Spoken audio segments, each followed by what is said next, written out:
መንፈስ ቅዱስ ሁለንተናችንን፣ ነገራችንን፣ አገልግሎታችንን፣ ልጆቻችንን፣ ትዳራችንን ሊመራ ይፈልጋል። እና ጌታም እንዳለ ታውቃላችሁ ዮሐንስ ወንጌል ምዕራፍ 16 ላይ ወደ እውነት ሁሉ ምን ያደርጋቸዋል? ይመራቸዋል።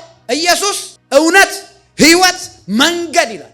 ወደ እውነት ሁሉ ይመራቸዋል ሲል ወዴ ነው ይመራ? ወደ ኢየሱስ ነው ይመራቸው። መንፈስ ቅዱስን መሪውን ከሰጠው ኔቨር በህይወት ኮንፊውዝድ አትሆንም። እግዚአብሔር ግራ ገብቶት አያውቅም። አንተ እግዚአብሔር መንገድ ጠፍቶበት አያውቅም። የሆነ ግማሽ ላይ አድርሶ ወይኔ ምን ላድርግ ከዚህ በኋላ እስኪ ገብርኤል እስኪ ሚካኤል ብሎ አይጠይቅም። አንተ እግዚአብሔር እንዴት አድርጎ እንደሚመራቸው ስለማቅ እስራኤላውያን ይዟቸው ወጣና ወደ ቀይ ባህር ወሰዳቸው።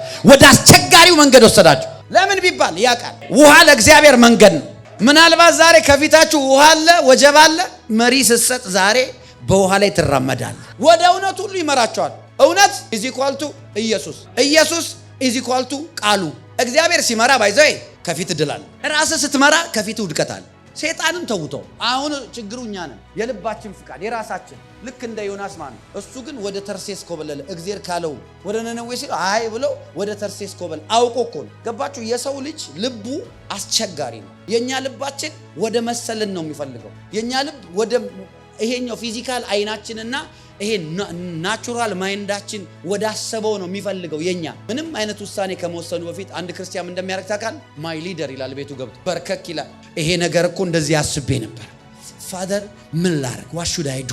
ሊድ ሚ፣ መንገድ አሳየኝ። ከዛ ትጸልያለህ። ማግራባታ ባላ ምንም አላል አይደል? ምንም አልነገረኝም እስከሚናገር አትጀምረው።